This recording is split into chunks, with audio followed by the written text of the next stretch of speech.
ऐसे खड़े हो जाते थे जो आज तक भी साकार बाबा पर नहीं आती थी।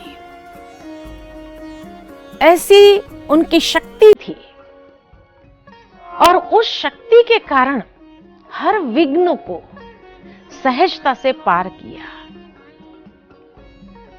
याद आता है कि एक बार हापुड़ के अंदर बहुत जोर से एंटी पार्टी ने इतना विघ्न खड़ा किया कि कैसे भी करके यहां सेंटर बंद हो जाना चाहिए।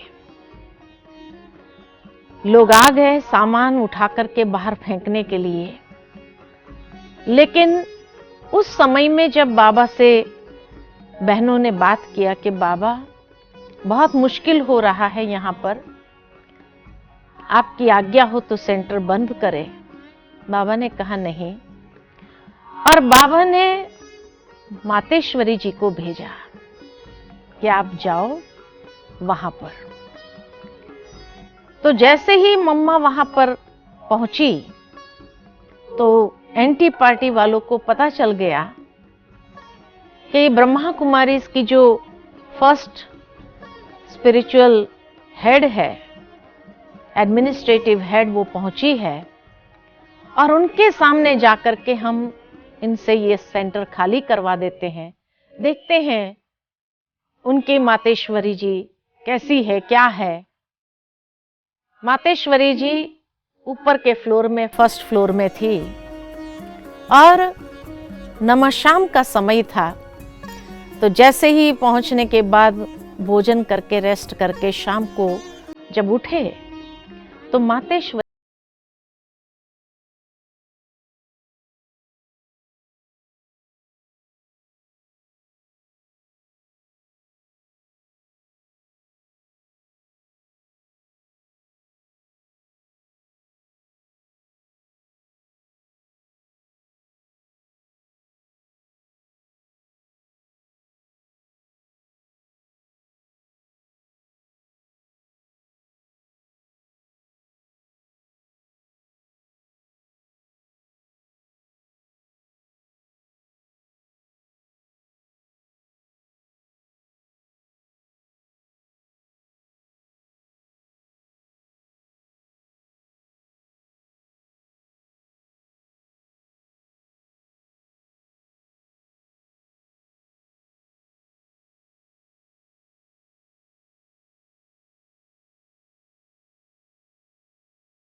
ही उनका मन एकदम शांत हो गया।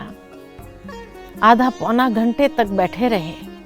पौने घंटे के बाद जैसे ही वो उतर करके नीचे गए, सारे लोग जो नीचे खड़े थे वो कहने लगे कि क्या हुआ, क्या कहा इनकी मातेश्वरी जी ने।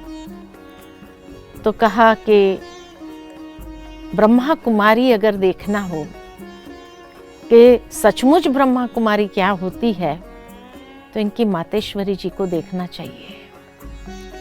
लोगों ने सोचा इन लोगों के ऊपर भी जादू लग गया, लेकिन तब उन्होंने कहा जादू की कोई बात नहीं है, वो साक्षात देवी है, वो साक्षात एक माँ है। और उसके बाद कभी भी दोबारा हंगामे करने के लिए वो नहीं आए, न सेंटर बंद करवाने के हिसाब से वहां पर पहुंचे।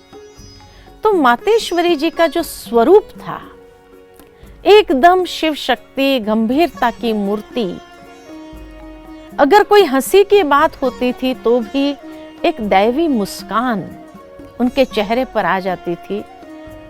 ज्ञान को इतना घोट घोट करके उन्होंने हजम किया हुआ था कि वो गंभीरता की जो मूर्ति थी, आंखों में, दृष्टि में इतना ही स्नेह समाया हुआ होता था, लेकिन चेहरे में वो एक दैवी स्वरूप, आज भी उनके चित्र से वो स्वरूप प्रैक्टिकल में दिखाई देता है। और शायद इस ईश्वरीय विश्वविद्यालय में जो दीदियां उस समय समर्पित हुई, अक्सर अधिक बहनों के मुख से यही सुनने को मिला है कि जब हमने मम्मा को देखा, उसके बाद हमने ये संकल्प कर लिया कि बस जीवन बनाना है तो इनके जैसा हो, जीवन अगर हो तो इनकी छत्र छाया में ही हमारा जीवन पले बढ़े, यही जीवन है। जीवन की व्याख्या क्या होती है, जीवन किसको कहा जाता है, वो मातेश्वरी जी का जीवन बयान कर देता था। और जिसको कहा जाए कि साकार बाबा से जो बाबा ने कहा, मम्मा ने हमेशा कोई बात के लिए ना शब्द नहीं कहा। हाँ जी, जी बाबा, यही मम्मा के मुख से शब्द निकलते रहे। और इसीलिए मम्मा हमेशा कहती थी कि हुक्म ही हुक्म चलाए रहा है। यानी हमेशा अपने आप को निमित्त समझना और निमित्त समझते हुए हर कार्य करना, बाबा के हर श्रीमत, हर आज्ञा को जो है जैसी है वैसी अपने जीवन के अंदर धारण करना, एकदम न्यारा प्यारा जीवन, एक अलौकिक मां के रूप में हरेक की पालना उन्होंने किया। साथ ही साथ कहा जाता है कि एक बार मधुबन में जब भी बाबा कहीं से भी बाहर से आते थे तो 5 दादियां हमारी आंगन में खड़ी होती थी बाबा के वेलकम के लिए। उसमें मम्मा होती थी, पुष्पमणि दादी होती थी, ईशु दादी, संतरी दादी, ब्रिजेंद्रा दादी, ये पांचों जैसे कि शिव शक्ति रूप बन करके सामने खड़ी होती थी और बाबा का वेलकम करते थे। कहीं से भी बाबा जब आते थे सेवा से तो वेलकम करते थे। तो एक बार जब बाबा मधुबन में थे और कहीं से कोई पार्टी आई थी और वो पार्टी जाने लगी जैसे, तो हमेशा विदाई के समय मम्मा बाबा साथ में होते थे विदाई देने के लिए। तो बाबा जब उस पार्टी से मिल रहा था तो बाबा के मन में एक संकल्प आया और मम्मा से कहा कि बाबा की इच्छा है कि इन बच्चों को साबूदाने का हलवा खिलाएं। मातेश्वरी जी ने कहा जी बाबा, और वहां से उठे और तुरंत हलवा बनाने के तैयारी में लग गए, हलवा बनाने लगे। अब दूसरा कोई होता था तो शायद यही कहता, बाबा इनका जाने का वक्त हो गया है, टाइम हो गया है, अभी हलवा कैसे तैयार होगा। परंतु मातेश्वरी जी ने जी बाबा करके हलवा बनाना शुरू कर दिया। ये प्रत्यक्ष हमारी परम आदरणीय मोहिनी दीदी का अनुभव था कि जब मम्मा हलवा बनाने लगी तो यहाँ बाबा जैसे विदाई दे रहे थे तो मोहिनी मैंने यहाँ से बाबा के पास से दौड़ करके मम्मा के पास गई। मम्मा आप तो हलवा बनाने लगे, लेकिन वहाँ तो पार्टी खड़ी भी हो गई और बाबा तो विदाई दे रहे हैं, अब आपका हलवा कब तैयार होगा। साबूदाने का हलवा इतना जल्दी तैयार भी नहीं होता है। मम्मा फिर भी मुस्कुराते हुए हलवा बनाती रही। फिर वहां से मोहिनी बहन दौड़ करके, क्योंकि छोटी थी, तो आकर के सीधा बाबा के पास आते।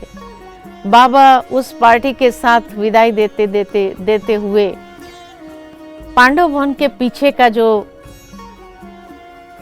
एक पेड़ है जहां बाबा हमेशा खड़े रहते थे और सफेद रुमाल हिलाते हुए सबको विदाई देते थे। तो जब पार्टी जाने लगी, बाबा ने रुमाल भी हिला दिया। मोहिनी दीदी दौड़ करके फिर मम्मा के पास आई। मम्मा पार्टी तो चली भी गई, बाबा ने रुमाल भी हिला दिया, विदाई भी दे दी, अभी तक आपका हलवा तो बना ही नहीं। अभी क्या करना है, क्यों बना रहे हो, पार्टी तो चली भी गई। फिर जब मोहिनी बहन से रहा नहीं गया तो मोहिनी बहन ने मम्मा से पूछा कि मम्मा आप बाबा को कह देते थे, हलवा तैयार थोड़ी होना था इतना जल्दी। तो मम्मा ने मुस्कुराते हुए कहा कि जब बाबा ने आज्ञा दी तो क्या बाबा को मालूम नहीं था कि पार्टी का जाने का वक्त हो गया है। उसके बाद भी बाबा ने अगर ये इच्छा व्यक्त की तो जरूर उसके पीछे कोई रहस्य होगा। और इसीलिए जब भगवान मुझे कह रहे हैं हलवा बनाने के लिए, उसके बाद उसकी जो मर्जी, उसमें हम अपने मत को क्यों इंक्लूड करें।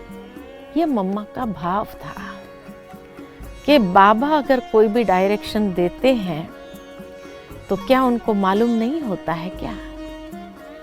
फिर भी अगर दिया तो उसमें भी कोई रहस्य होगा जरूर, कुछ सिखाना चाहते होंगे बाबा।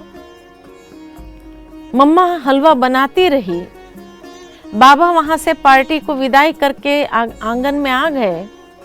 और उसके बाद थोड़ी देर के बाद जैसे ही हलवा तैयार हो गया कि मम्मा वो डब्बा लेकर के बाबा के सन्मुख आए, तो बाबा ने कहा अच्छा हलवा बन गया, अच्छा कौन जाएगा वहाँ बस स्टॉप पर देने के लिए।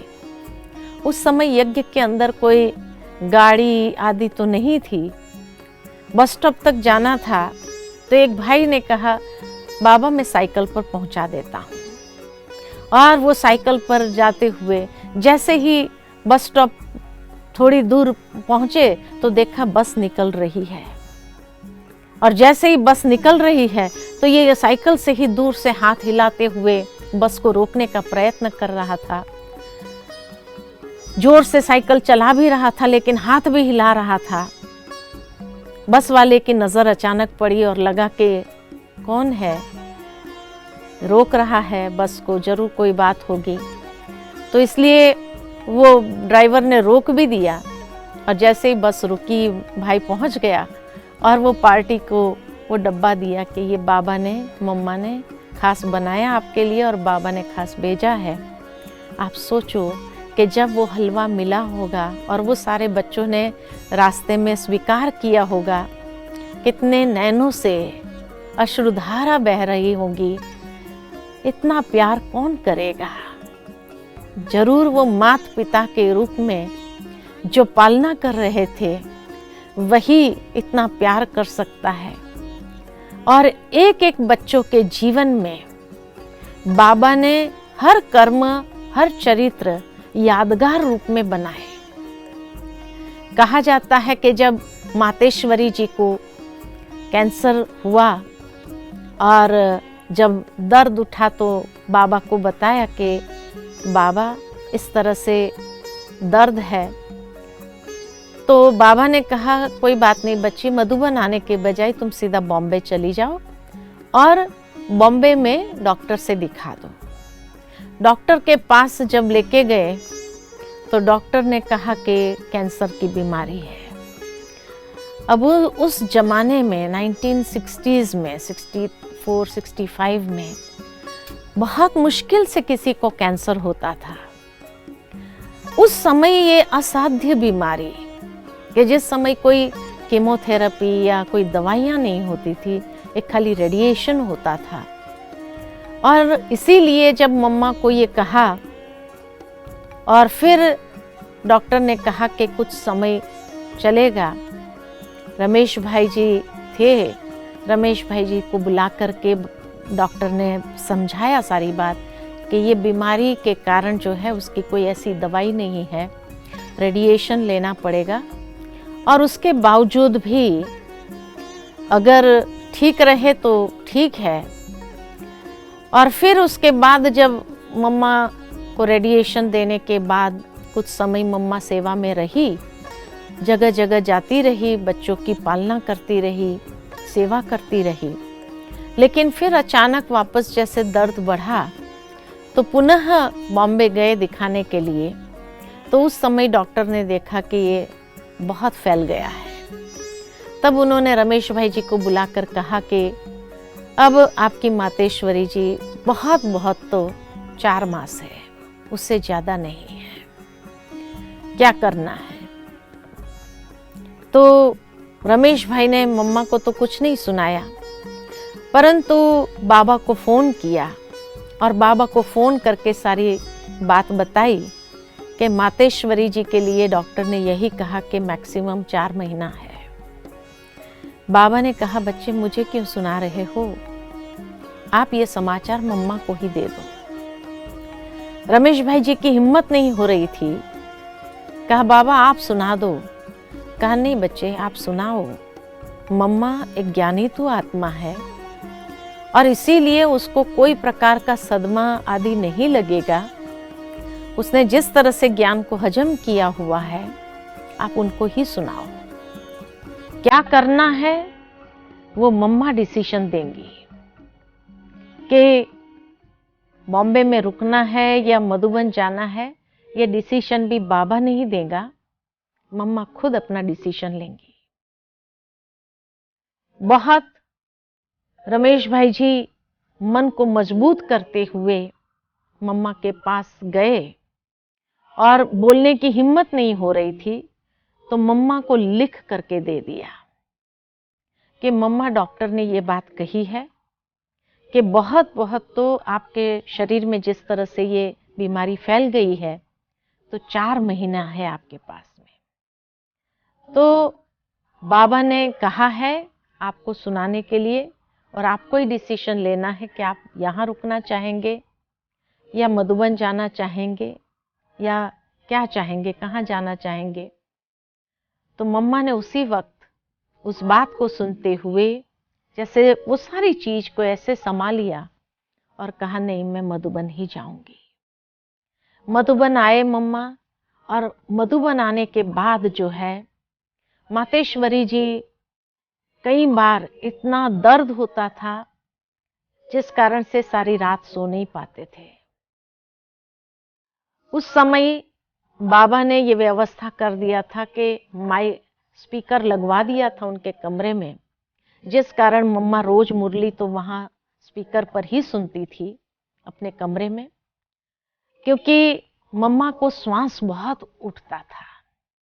2-3 तकिए लगा करके सारी रात ऐसे बैठी रहती थी और बहुत जोर जोर से श्वास चलता था, क्योंकि ब्रेस्ट कैंसर जिस तरह से फैला हुआ था तो लंग्स आदि में फैल गया था, तो उस कारण से जो है बहुत श्वास चढ़ता था। लेकिन जैसे ही बाहर आती थी बच्चों से मिलने के लिए, बाबा से मिलने के लिए, जैसे ही दिन के समय में बाहर आते थी मम्मा, कि किसी को पता भी नहीं चलता था कि सारी रात मम्मा को इतना श्वास चढ़ा होगा और सारी रात सो नहीं पाई होगी।